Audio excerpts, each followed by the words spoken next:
some kind of, voice warm up and all of that. 12 years of improv. Ooh, we're definitely gonna have to talk about that. Yes, between theater and improv. Yeah, a mix of both. Wow. Okay. All right. Well, I am here with Juliana. Welcome to the What Our Parents Didn't Teach Us podcast. We're going to have a conversation today around all of our adventures. Juliana comes from Mexico, so she gets to tell us about a world away from my lovely little winter wonderland of Colorado. And we will just have a fun conversation. I think it's really important for people, especially in this day and age, to connect and share the lessons we've learned. The lessons we were learning 100 years ago were all about community and making sure that we knew the things we needed to survive in our little pods. And I think we live in a global society now. So being able to connect with people around the globe and share the stories and what things have happened in our lives, I think really empowers us. So tell us a little bit about what you do and some of your favorite life lessons. Nice. So thanks for having me here. It's a pleasure. And I am in Mexico at the moment, as you said, but I'm originally from Brazil. I was born in Brazil and I lived in Europe for 15 years. So kind of international, you can say. And I'm currently in Mexico because this lifestyle that I chose allowed me to do that. So I'm a digital nomad now. So I work and travel at the same time. And then I'm happy to be in Mexico at this time, in this crazy time that we are all living. So it's a good place to be. I'm happy to be here and connect with other people and have a different experience of life in the middle of the pandemic still. But life can still be good. And there are a lot of great things to be done. Mm-hmm. Have you been in Mexico throughout the pandemic, or is that a place you moved to in the midst of it? It's my first time in Mexico. So I moved here in November last year. Yeah. Before I was in Asia, then I went to Brazil, stayed 8 months there during the pandemic, and then I'm in Mexico since November 2020. Wow, that's amazing. So how many languages do you speak? Three. Portuguese, which is my native language, English, and Spanish. Wow, that's amazing. I can't imagine that there's anywhere in the world you can't get by in. I started to learn German during the pandemic. That was just like a little adventure of mine, and it is difficult. I had learned Spanish growing up because I grew up in New Mexico, and then learned a lot of Spanish just in work and things like that, but trying to learn German, and it's just, I can't quite get past it. And part of it's the lessons in the Duolingo is the app I'm using. But my goodness, I don't understand why they want me to learn how to say, like, no, my parrot doesn't paint on Sundays. Like, I don't know when I'm going to say that, but at least I'm learning. Sometimes it doesn't make sense when we're studying the language, but I think the magic happens when you are able to communicate properly, when you pass the boarding stage in the learning and grammar and all of that. But the thing I experience with language is that it's not just speaking a different language, but it's kind of the access you have to a total different experience, to a new culture, to really connect with people in a different level, to read the books they read, to understand the news. It's like a completely different approach and experience when you do speak the language. So obviously I go to countries that I don't speak the language and then I have to use English. But when you can communicate with people in their own language, the experience is way more, intense because the connection really happens. So keep going with your German. It might be worth it, the result. Yes, I love that. Let's dive in a little bit on this topic of connection, because you, digital nomad, you live in a lot of different cultures. How has your experience been with connection, both before and after the pandemic? Because I did some time in Southeast Asia myself, and I found it very difficult in certain cultures just to make a connection, because everything that we would have normally connected around was so different. In America, we might all gather around a beer, but over there, they're going to gather around a meal. And over here, we may do board games, but over there, they may, do outdoor things. And it's just different to try and connect. Have you found that journey has been life-giving for you, or do you feel like it's made it just more difficult as you move around? I would say it's an exercise and I love doing it. It's practice, so obviously I have been traveling for many years now. So it kind of gets a little bit easier once you practice that. But I remember one time, the first time I was in Morocco, for example, I went visiting one of those food markets on the street. And I remember perfectly, there was some meat hanging with some flies around. And I said that out loud in English, right? And I was like, oh, but that's very disgusting. That looks very dirty. And then I was with a chef from the cruise ship I was traveling with, and then he said, oh, you shouldn't say that. That's disrespectful. That's the meat they eat. So you are allowed to do not like it, but you shouldn't say it out loud. And then that stick to my mind. And I was like, yeah, that was so unrespectful from my side, because I might not eat that meat. I might find it dirty, but that's their reality. So it's not about not having my own opinion and my thoughts. That's important, but it's being open to other realities, because, sometimes it's like that's normal for them. And Mhm. who am I to just arrive there and in a quick glance just say, oh, I don't like this? And that applies to behaviors, that applies to, traditions and all of that. So the more I travel, the more I try to, again, not lose my own opinion and my thoughts, but be open to, you know what, Juliana, there are other realities out there. People live in a different way. And it can be very interesting to open and try to experience those things. So it's easy also to be an expat or a traveler or a digital nomad, whatever you want to call it, and just live in your own bubble, just connect with other expats, stay in luxurious place and rent a very nice place in the place where all the other expats are. This is good. This is a nice part of the experience, but I try as much as possible to connect with local people, local food, and go to the places that they go and make friends in the country I am, because it opens up to, different experiences, and it's very good. But it's an exercise. I need to get rid of my own prejudice and my own thoughts to experience and see life from their perspective. And most of the time, it's really amazing. Yeah. That's gorgeous. I love that. I love the exercise side of it and just saying like, hey, this is just something you need to work at. Just like anything else, you can get better at it. That's like saying, hey, if you run on mountains, do you feel like it's Yeah, different than when you run on ground or when you run on, like in the desert versus the rain? And you're like, I mean, yeah, it's different, but it's not wrong. It's just something I have to exercise. It's something I have to get used to and something I need to appreciate because one doesn't really pertain to yeah, the other. They're just different. yeah. And for me, there is no point of going to the other side of the world and be doing the same things, the exactly same things I would be doing at home. So I remember one friend told me, I went to Thailand and I brought a backpack full of, granola bars, because I didn't know how the food in Thailand was going to be. So I was eating those granola bars all the time. I was like, it's okay, but I think you can experience other things when you travel. Why are you going to replicate your life exactly the way it is, that square, whenever you travel the world? So I don't see the point of that. So I try to experience new things. And obviously I have some things in my routine, in my habits, in my, beliefs that I want to keep doing, because that helps me to be productive. That helps me to, to keep my body healthy and all of that. Mm-hmm. Because in my situation, I'm working and traveling at the same time. So there is this balance that I need to find. And I keep trying to find that. Sometimes it's easier than others. But it's like some routine and some things I'm going to keep doing. It doesn't matter where I am, because I need to, get my work done. But outside of that, I also try to be flexible and enjoy the experience, the different experience I can have in each country that I go, and every person that I connect, and every culture that I am Mm. exposed to. That's fascinating for me. Yeah, no, I love that. Real quick, we're gonna pause. If you can maybe just record also on your end, because sometimes the audio is coming through garbled, and I'd hate for us to miss any of what you're saying. So if you can record it on your side on the Zoom, Okay, shall I and change then the microphone? uh, Record here. Can I yeah, record also? yes. Yeah. So there, Oh, you I should didn't be know it good was to go. possible to record mutually. Yeah. So Yeah, then I'm recording. you'll have your Yeah. audio, and if you just send it to me afterwards, then we'll be able to stitch your side and my side. And hopefully that'll help that make sure Yes. that anything you say isn't as garbled, because sometimes the internet as it brings it through is just a little bit whoop de whoop. Okay. I'm recording it. Yes. Perfect. All right. So you're talking about these different cultures and how important it is when you go overseas to just kind of embrace what they are.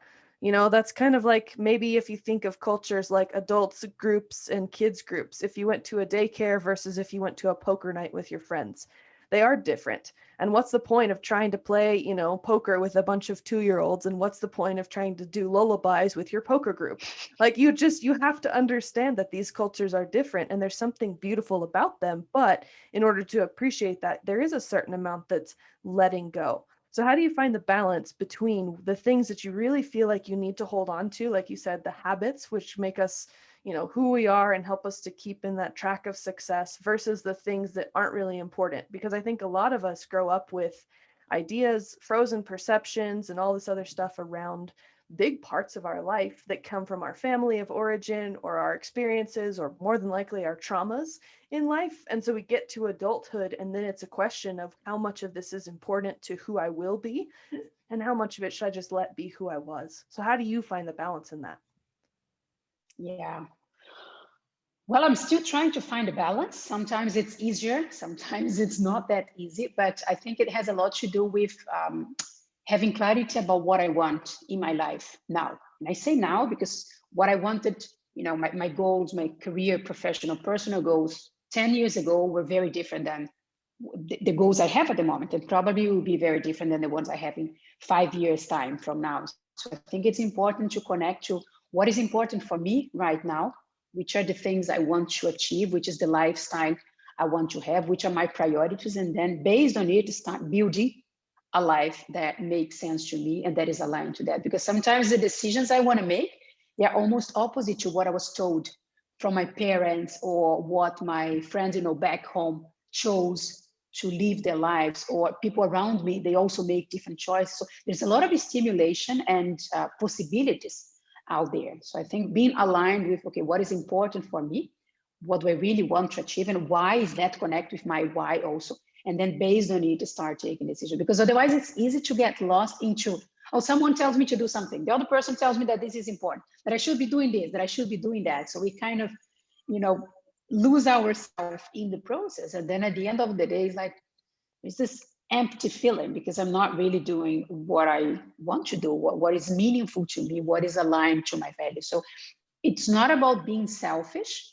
It's about understanding what do I care about, which are the causes that are important to me, the things I want to really make into my life, the impact I want to make. And then based on it, start creating, the community I'm part of, the cause I'm going to support, how I'm going to use my time, the things I'm going to read about, and the people I want to spend time with, and all of that. But because that keeps changing, I need to often to reevaluate, like, okay, let's go back and center what is still important for me, what do I want to do with my life, and then I start making decisions out of that.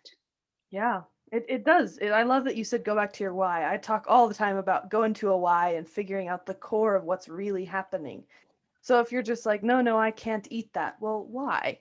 Or no, I can't drink that. Or no, I don't like people like that. It's like, why? And I like to just be a kid. If there's something that I feel like is in the way of the success that I want, I want to go and do this thing. I want to travel to this place. And I feel like there's something that's stopping me and it's just a barrier to it. I always go with 5. Like I need to answer the question why 5 times before I can really decide whether or 5 not times. this is something that I need to just move out of the way or ignore or vault over or ask for help to move out of the way. But you really ask it 5 times. And by the time you get to the 5th why, you realize it's not as significant as you thought, or maybe it's more. But at some point, you need to get down to the brass tacks of what is really going on here, because it's never what you think it is. Yeah. And it applies to relationships, to small decisions that you make, like you said, what I'm going to eat, place I'm going to go, career change, big decision. Am I going to move from one place to the other? I'm going to stay longer here. So for everything, it's like being intentional about what we do and be careful about it, because it's much more fun when you do it like that. We enjoy more the process. And I think people around us will enjoy, because at the end of the day, we're going to attract people who think in a similar way, not to live in our bubble. It's not what I'm talking about, but like be with people that you can do more of the things that you love and talk about those things, and live a life aligned with those things, and not just, I don't want to be with people just because I have to be with them, but we are completely opposite, or we see life in a different way. So it's about making choices, small choices every day. So I like to talk a lot about success, and I think any aspect of success is going to involve people. So we talked a little bit at the beginning of why different cultures are different and what separates us, but then can eventually bring us together. Are there any aspects that you've found about people and community that are consistent, regardless of where you've been in the world, that you're just like, I don't care where you go, this ties us together? And sometimes it's silly things, like no matter where you go, people still have to eat and, go to the bathroom. But there's other serious and more like tangible things that also happen. And what have you found really is like a common thread running through this global society? It's a basic thing, but it's extremely effective, which is a smile. The power of smiling, especially if you go to somewhere that you don't speak the language. Like if you put a smile on your face, it opens doors for you. It's unbelievable. Like people will be more likely to help you. They can see that maybe you cannot communicate, you're struggling, but it's still deep inside they know that you're making an effort to, be friendly and to get closer and understand. So the power of a smile is is there. I always try to use it, and sometimes it's easy to get angry, or I don't know, because you're struggling in a situation and you don't feel like smiling. But it's also to yourself, like, okay, I'm going to stop, breathe, and smile, and then the message I'm going to pass to other people will be much more pleasant. So smile is something that opens doors wherever you go, even if you don't speak the language, if you don't know the culture. That's a big help. And another thing that I notice a lot is that people are normally very likely to help you when you need on the way. Because I mean, it's easy to trust people that we know already, like the friends we grow up with, our family. It's easy to trust them because you know them. You could build up the trust in years. But when you are traveling, when you're living in different countries, sometimes you don't have the time to build. You don't have years. You don't know that person for years. So it's like trust needs to, happen shorter. And it's more difficult sometimes because it's like, can I really trust you? And small things such as I'm lost and I don't know how to speak the language, and then someone pointed the direction. I have no idea if that's the direction or not. Or I remember once in Thailand, they wrote an address in Thai language. It's a different alphabet. I couldn't read that. It's just like symbols.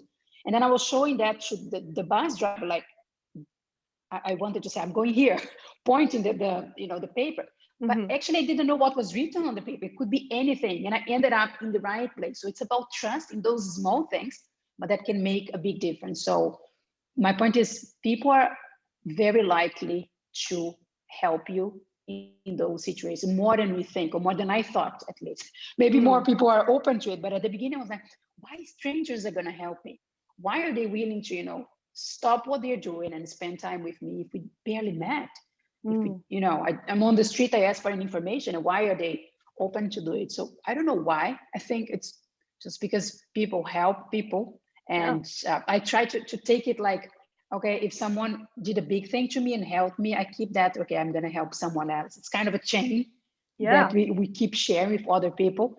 And it's very powerful. So it's amazing to find people on the way that you have never met before, and they are very willing to help you. So maybe those two things, the power of a smile, even if you don't speak the language and don't know the culture, and accept and enjoy that people are, most of people, let's say not everybody, right? That's real life also, but like most of people are open and willing to help you on the way. Yeah, I think humanity is beautiful. I think we get snapshots of it, and the headlines never really represent the amazing things that people do. But there's just this whole undercurrent of energy, and I think it's very underrepresented, especially in modern culture, because we're just moving so quickly. It's hard to stop and realize in that moment that there's power when you combine positive energy. So when you walk up to someone and, like you said, you smile on them, or you open a door for them, or you help them in any way, shape, or form, it builds in this positivity. And just like darkness, like the only thing that can beat darkness is light. And I think the only thing that can help with the negativity we feel rising around us in culture as pandemics rage and natural disasters and fear is swelling up inside every person is really to bring in compassion and love and joy and just that light, because it's in each of us, and whether or not we can actually bring it to the front, bring it to bear, and have it for someone else is what makes it powerful. Because if you're a hermit and you only live in your own house, then the power you can wield can only impact you, and therefore it can't be multiplied. And I think any kind of positive power and positive interaction with another person is a multiplying effect. It's exponential. It's just like I can lift 20 pounds, but if we put our, self together, we could lift 80. And you can't explain why that's a reality. I'm sure people with science backgrounds and maths could probably do that. But for me, it's like, it's just so beautiful. The fact that if we can do it together, we can raise so much more. And just seeing that exponential growth in societies, maybe you don't speak the language. And I know for me, it was like a very logical, planned, have it this just so way, When I realize that I don't have the tools is when I usually have the best experiences. You know, when my plans fall through is when I make the best memories. And I think that when you travel a lot Wow, is just amazing. so fun because there are more opportunities for things to go wrong. And I think that's one of the most powerful parts Yeah. about like failure in general is because when you thought what was going to work out doesn't work out, that's when creativity steps in. That's when experience gets to be made. That's when all of this other stuff happens in power because we're not bound together by the things that we do well. You know, we don't come together and be like, we are the people who speak most eloquently and we're going to rule society. We come together and we're like, we're the ones that shouldn't be talking because of how much stuff we've had in our life, or we're the ones that shouldn't have a voice because so many people have tried to shut us up. And we're the ones that have, you know, tried 100 things and failed, and we're the ones that are going to succeed. And that power through failure, through misunderstanding, through all these other things can be so amazing and really transformative in culture. So I love witnessing that and seeing it, and more importantly, being a part of it. When people are like, I want to tell you about all the great things I do, I'm like, nah, tell me why you failed. Tell me why you suck. tell tell me what's terrible. Let's have a conversation around that, and then we'll actually be getting somewhere. Yeah, because when we show our vulnerable side, it's not easy, but we connect deeply with people because it's very easy to put this makeup and look amazing on a stage and oh, look how cool I am, how amazing is my life. But it's like, what about what happened on the way? The path and the learning on the way. And that's when people really connect with you. Because being only successful and like someone everybody admires can be very solitary. Oh, I mean, I'm not there yet, but that's what people who are there, this, high place that others just look at them and oh my goodness, I wish I were there, but people don't connect with that. So I try to show like kind of the backstage of the process, Mhm. and the ups and downs and the the issues I have on the way and the difficulties, because that makes me human, which I am. But it's like, okay, I'm sane and I'm making it public. I'm not perfect. I'm trying to create a life that I like, that I'm happy, that I have a nice impact, but there are ups and downs on the way. And that's when people come closer, because it's like, oh, she's approachable, I want to talk to her, she'll Mhm. probably understand me. So I do that a lot. For example, when I share on social media about my life, because there's a digital nomad, there is a lot of misunderstanding and false expectation about, oh, it's a perfect life, you are with your laptop working on the beach, you're on holidays and you're just having fun all the time. And it's like, it's not like that. There is the other side of the reality. I'm working, Mhm. I have my business, so I like to show the other side of the story. And that's when people really connect. They're like, okay, it doesn't need to be perfect to be good, Yeah. and she's human, so I want to connect in this level. I love that. I also think like a lot of society elevates people that are in the public eye, so movie stars and stuff like that.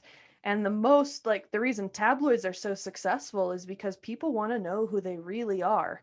You know, if you read about all of like how much they make and how many movies they've done, people are like, yeah, yeah, yeah. But if one of their staff members comes forward and is like, hey, just so you know, behind the scenes, this guy like paid for my kid to go to college, or this gal like seriously Yes. championed me when I was young, like that's what people actually want to know, is not the finished piece. It's not the formal piece. Other thing I Yeah. wanted to Yeah. do was go back because right in the middle of there, you mentioned something which I think is very significant. You said all these people that are very high up and successful, and I'm not there yet.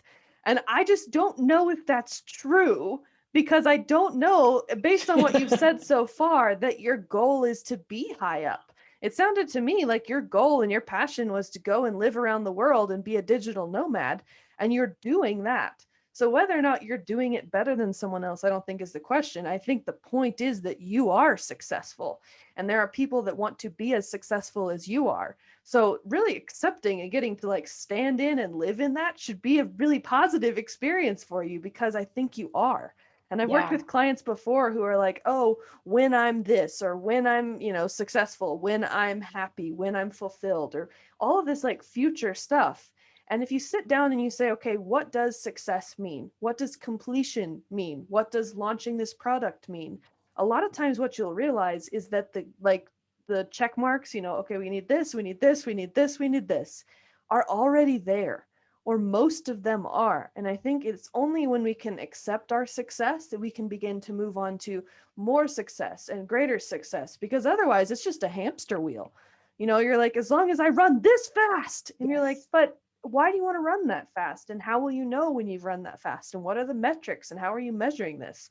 So I'm just saying, it sounds to me like you're quite successful. And like I said, I only have successful people on this podcast. So obviously you already met the bar, and you get to just enjoy that and say, okay, I'm successful. Now who else do I want to be, and how else will I share it? Because no matter where you are in what you called like up there or the ladder, or I prefer to not do hierarchies, but where you are in the progression of your life, somebody is behind you, whether in age or Yeah. experience or knowledge or something. There is someone in front of you and somebody behind you, and we're all just moving through life.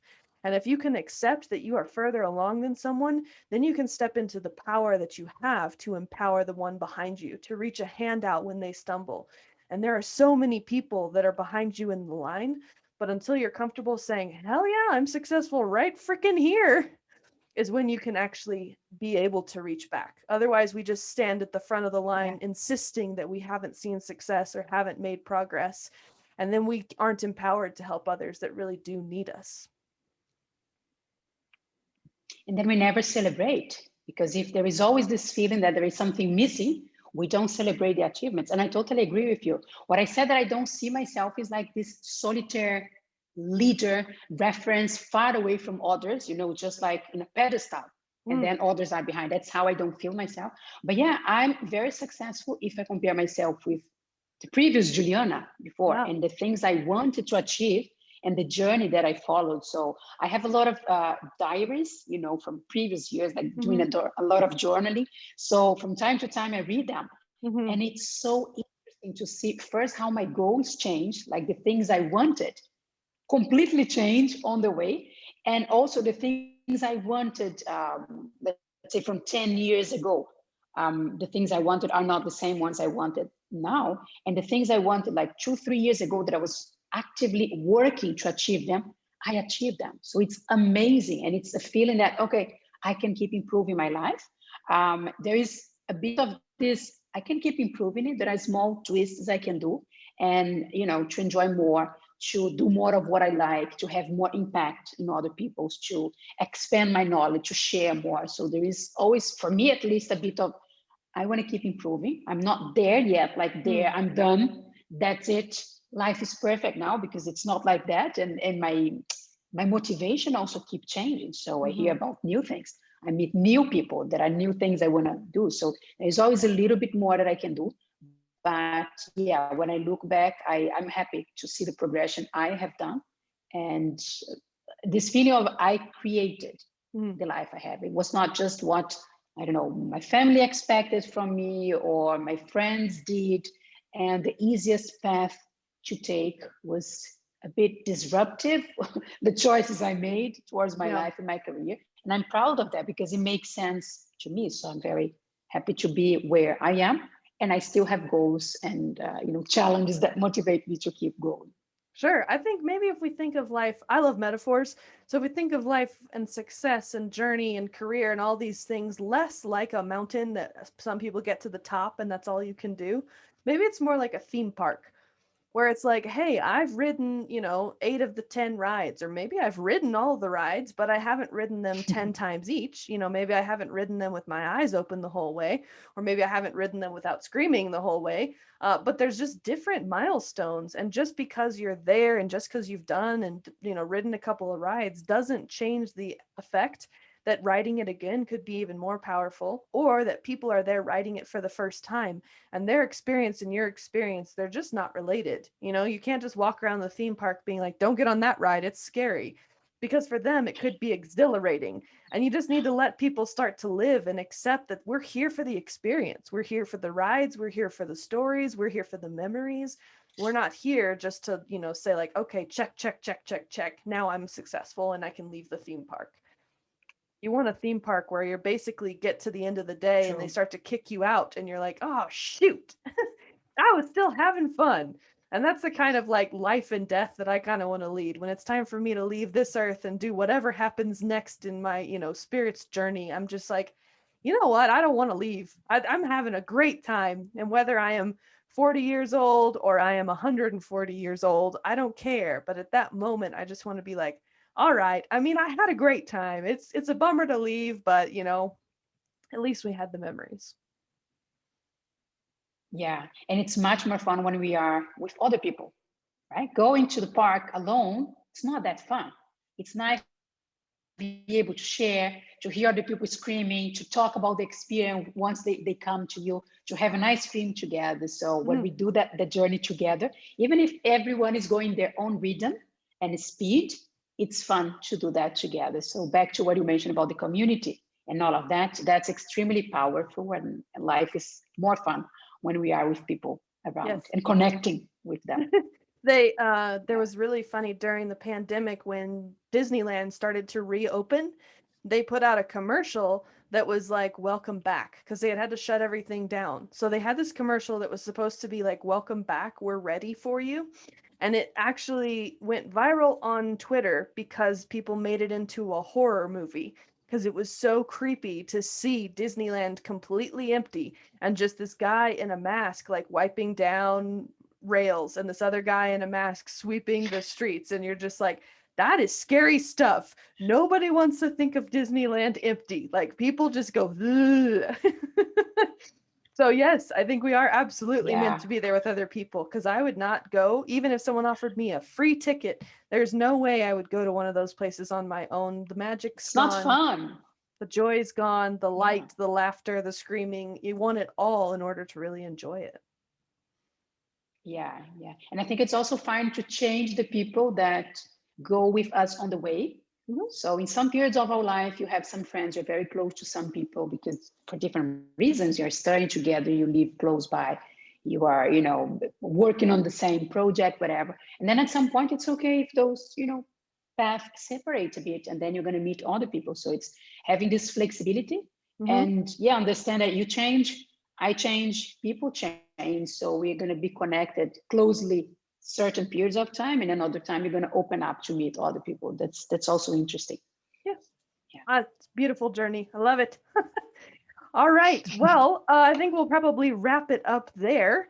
Do you want to tell people how to get in touch with you, or a little bit more about some of the work that you do or the problems that you solve? If people are like, oh, Juliana, she is amazing. How do I have another conversation? How would you like people to get in touch?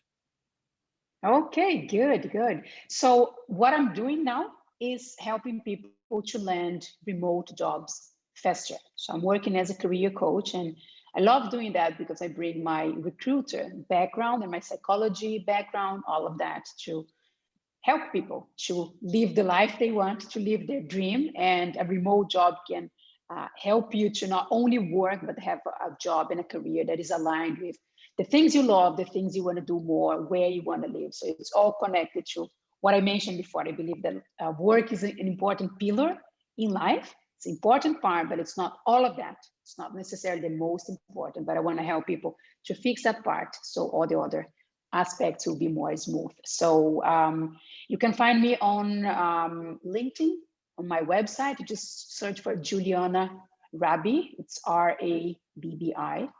Also on Instagram. So it's always Juliana Rabbi. LinkedIn, Instagram, my website, and I'll be happy to talk more and go deeper into those career and life questions. Beautiful. All right, well, we will sign off there. I'd like to remind people to remember that the universe is conspiring with you.